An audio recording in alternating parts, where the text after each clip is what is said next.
Hello, this is Paul Cherry Trains, home at Bedstead Junction. Now tonight I did intend to give you a rather nice Southern Railway running session, but I've been suffering from a bad derailing problem with one of my locomotives, and so we're going to go into that and I'm going to show you exactly what had gone wrong. It caused a great deal of head scratching, but it's maybe useful for anybody who's suffering from the same kind of thing. Okay, so what we'll do then, we'll get right into it. Okay, thank you very much. Right, now the locomotive you can see going around the layout at the moment is the Blackmoor Vale Southern Railway Bulleid Pacific. The designer was Oliver Bulleid, so I'm just trying to straighten the tripod there. And this is the locomotive which was causing all the trouble tonight, okay? And it was literally refusing to go over the point. The same scenario as with the 460 county class, and of course the first port of call is a front bogie, and the journey only began there. We're trying to find out the problem, and eventually I twigged it, and I've had to carry out a bit of an alteration to my locomotive. So for some of you who are experts on these particular engines, you might see something later on which might not be in exactly the same place or the right place, but it had to be done in order to make this locomotive work on points. Now the West Country class were a series of light Bulleid Pacifics. There was also the larger Merchant Navy class, and they were called span cans when they came out, so certain people called them span cans. Now there's a little bit of a query over why they were made to this streamlined design. Now some people say yes, it was for streamlining. Other people say it's to get that they could be just driven through the carriage washing plant, just out cleaning. A lot of them were rebuilt into the rebuilt Bulleid Pacifics, both the West Country, back to Britain class and the Merchant Navies, and that was for ease of maintenance. So they were shipped to their outside streamlining. They were given a conventional looking boiler cladding and everything else in Volkshire's gear. But that's another subject for another day. But this one we can see go around the layout tonight is Blackmoor Vale, and it's putting three Pullman coaches, three Hornby Pullman coaches.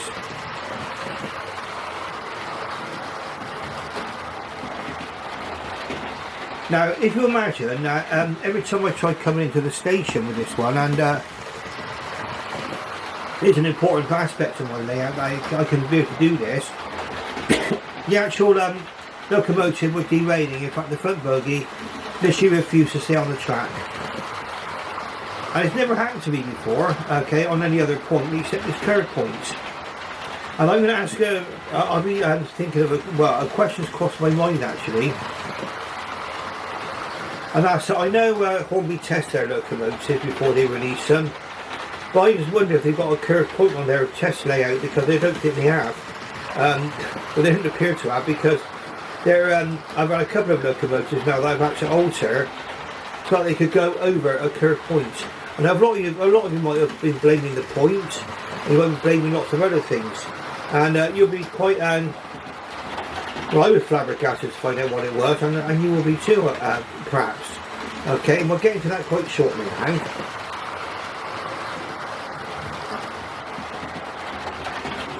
Okay, so the next time you'll see this locomotive, it'll be up on the Lazy Susan. Okay, so this is the lovely Hornby West Country class Bulleid Pacific.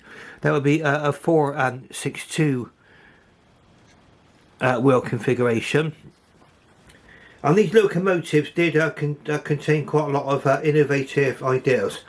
I mean, obviously the first thing you'll notice, they've got the streamlining on it, and then the way that the valves were operated, I think they were operated by chains in an oil bath rather than the conventional sort of Volkshire's gears. And also they had cab lighting, you know, various creature comforts in the cab, and they were quite revolutionary at their time. They were built during World War II, and Bulleid was allowed to build them because they were a mixed traffic locomotive. Yeah, West Country back to Britain class, R2219 3601. We can look at that. Okay, so that's when that locomotive was made. Right, so when you think about why a locomotive is derailing, the first port of call obviously is the front bogie coming off the track. So off came the front bogie, and off come the wheels, and I re-gauged the wheels on the front bogie. We assembled everything. Nope, still derailing. You could. Some people might say, "Well, is it the point? Is your point?" No, it's not the point, because everything else is going over that point easy enough. Now, is it the tender to the locomotive connection? Because if you can remember with my county class, my 460 county class, there was a couple of buffers between the tender and the locomotive, not allowing the locomotive to bend correctly with the tender attached. And that wasn't letting it go around the point properly. And the problem that was causing this, all the derailments, all this trouble. Oh, I had the rear pony chuck undone. I loosened off the screws, tried this, tried that. And we're going to reach the problematic area now. And it's right here, we're focusing right on it now.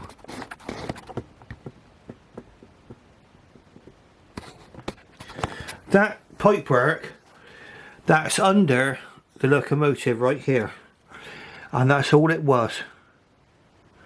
Okay, and you'll probably see, actually, I'm going to have to paint this black again. You don't be able to see it from here, but that's all silver. I tried filing down the rear pony truck, but it turned out to be made of metal, and that wasn't working. And what it was, the rear pony truck was hitting against this.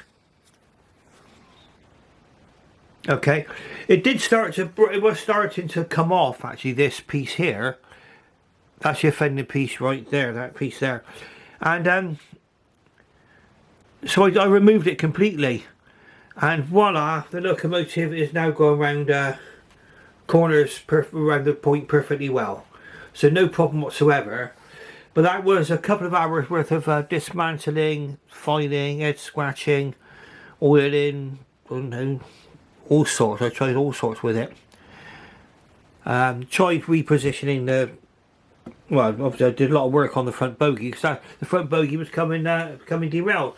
And that's a situation now that's happened to me twice, where the front bogie of a steam locomotive has been derailing, and the problem is not at this end, it's at this end. I mean, with the county, it was with the tender, okay. With this one, that pipework under there. Now, it might not look okay to you, but I did have to break that piece off there. And it's been repositioned, so it's got just a little bit of extra clearance for the rear pony truck to come out, and it's just enough so that the locomotive doesn't derail. So that's our lovely Blackmoor Vale. Let's have a look at it while it's up on the Lazy Susan. Let's just zoom out again a little. Right, so that's the older southern locomotive numbering.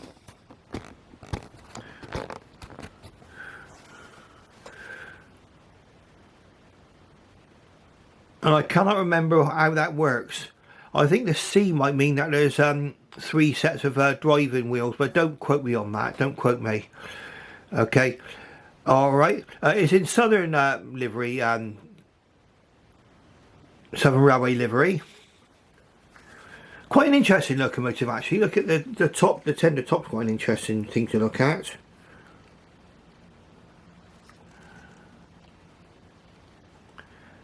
And it's a bit of like the older type connection on the back there. So we've got those 2 metal prongs you can see there sticking out, and they do get bent. I mean, they do, unfortunately.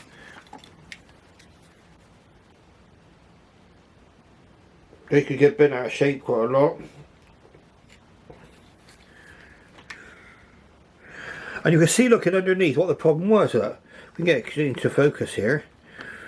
That pony truck was clashing against the that brass pipe, that sort of plasticky brass pipework there, and it wasn't allowing the pony truck to turn enough to get around.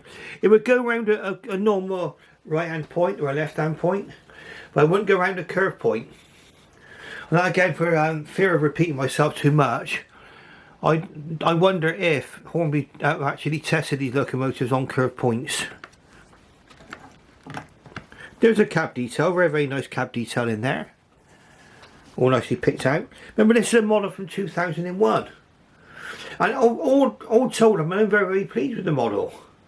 Really pleased. Really happy that I've got the derailment problem sorted out now. Yeah, we've got sprung buffers. I just tried that. Let's come around to the front of the loco. I can show you.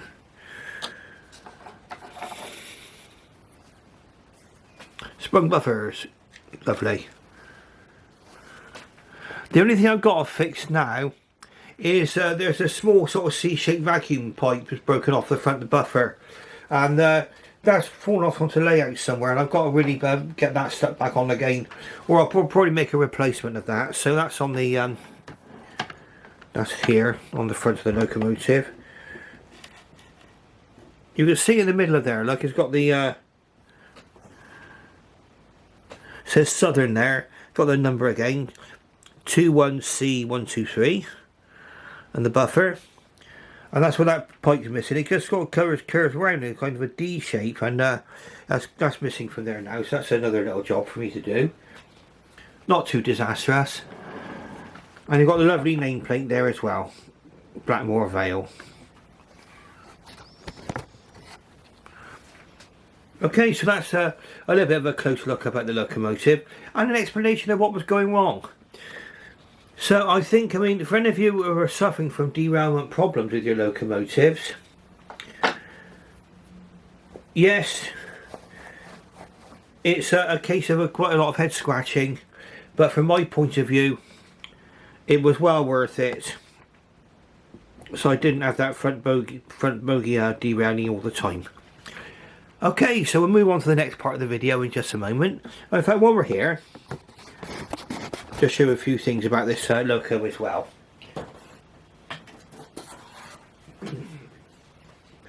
Our 2219 Southern Railway 462 West Country class 21C123 Blackmoor Vale. Okay, got this nice picture on the front there. Let's zoom out just a little, or we zoomed out anyway. We're zoomed out. Okay, so we've got a nice picture on the front there. Good representation of the super detail. And there's something you've got as a bonus on the back.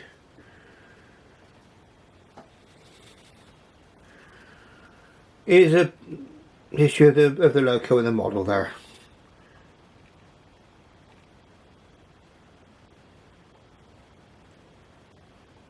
So it's still in preservation, I think, this one. Lovely. Okay, so next time we'll be looking, we'll have those Pullman coaches restored. And you can watch this one, the proof of the pudding is in the points, and we'll put it back over the points, you can see it working, okay? Right, so this is the lovely Blackmoor Vale about to get underway again. So let's just put the controller into forward gear.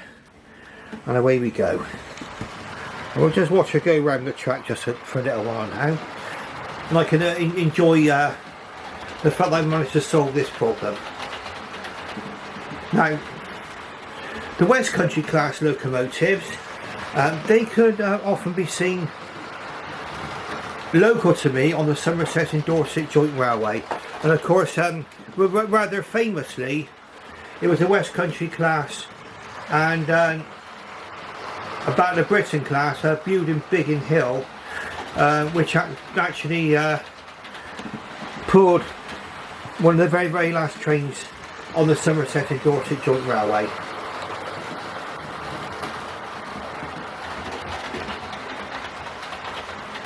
And of course the Southern Railway is very much of my local area, and that's why I've actually got an interest in the Southern.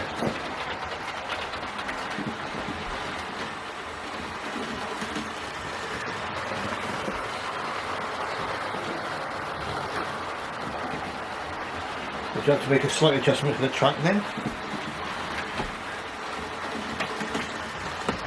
Right, so have I solved my problem? That's the question you want to see. Of course, I would have liked to have videoed it derailing, but I was actually probably getting a little bit annoyed at that point. So let's just change the points now, and then we'll come into the station. You can see what his performance is like now.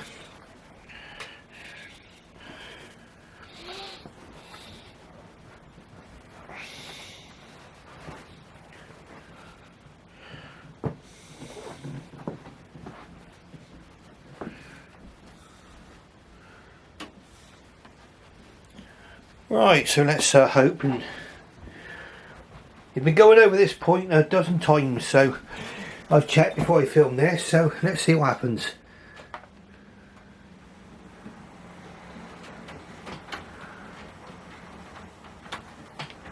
There we are. It would not have done that.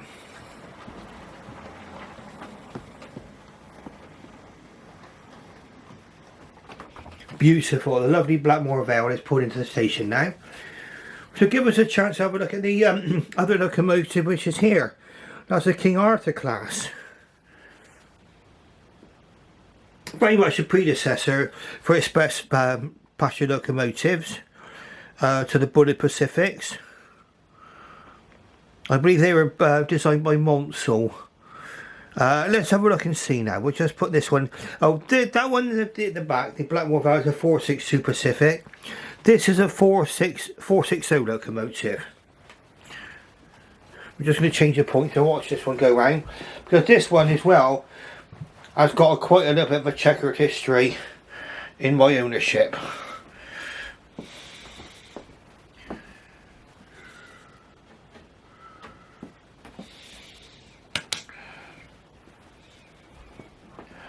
Right, so we'll just bring her out to the station.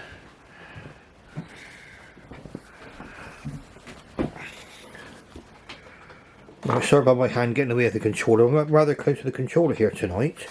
Try and zoom in a little bit. Get that my hand out of the no hand still in view. Right, here we go. While we reverse. Here we are, the lovely N15 class, I believe they're called, King Arthur class. Named after Arthurian legends. That was very much the, in many ways, the market for the Southern Railway, and it's to a large extent the Great Western Railway, that they would name their trains sometimes, or the locomotives, after places that they would like people to visit. Of course, Arthurian legends, King Arthur, Camelot and everything else in Cornwall, that's what the Southern Railway were aiming for. I believe it's a twin cylinder locomotive, and this is the predecessor to the Lord Nelson class, and from my point of view these would have been taking the alternative route to the West Country through Salisbury and into Exeter Central,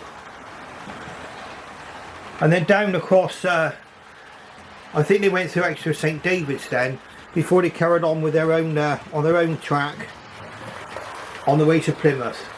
They went via Oakhampton, so they very much ran inland. I believe Oakhampton station has now been reopened, and that's a place I plan to visit one day if I can get out that way. Actually, though, there's a very nice locomotive, but this locomotive did take an awful lot of work to make it the way that I wanted it to be.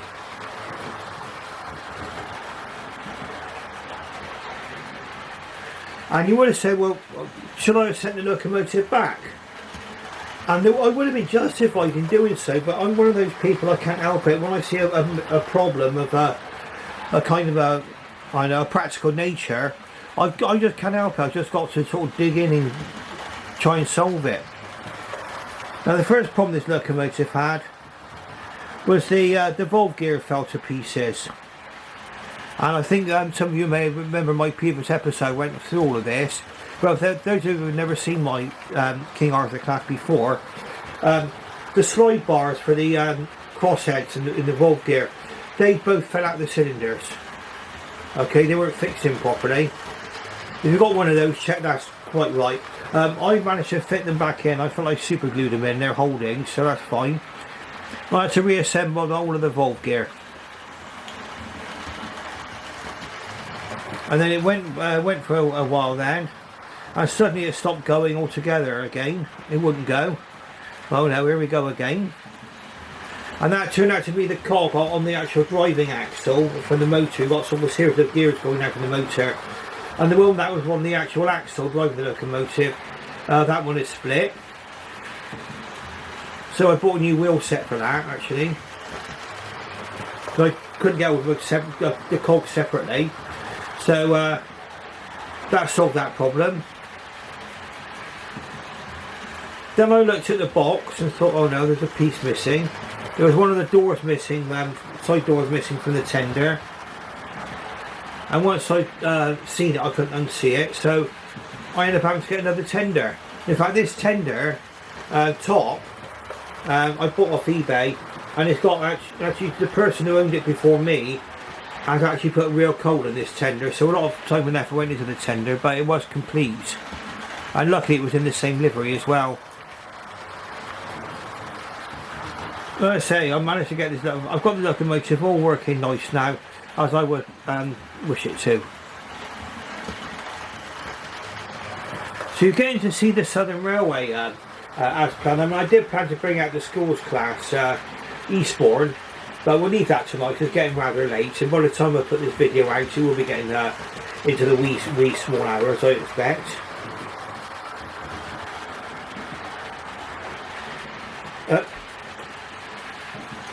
You might argue I've been unlucky with some of my locomotive purchases, and a lot of us have, haven't we? But I'm lucky that I'm able to find a way of getting these locomotives sorted, finally. And now I've got a really beautiful model going around the track.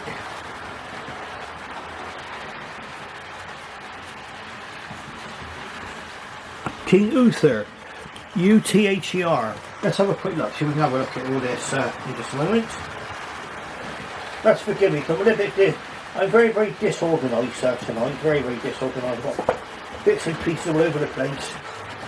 I'm all over the place, really. Here we go. R2623, VR460 King Arthur class N15 King Uther 30737. Got running tonight.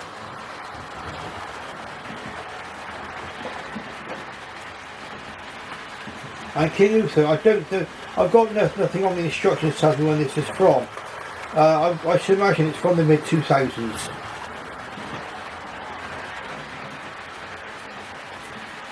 At some point they stopped putting the conventional stamp that you used to have on these, given the date of production.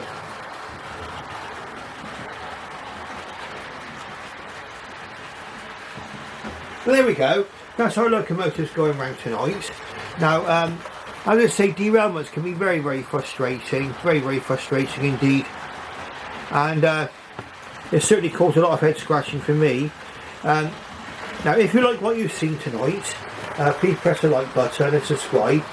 Sorry it's been a bit of a disorganised thing tonight, but like I say, I was working quite a long time on Blackmoor Vale before I finally got to what the problem was.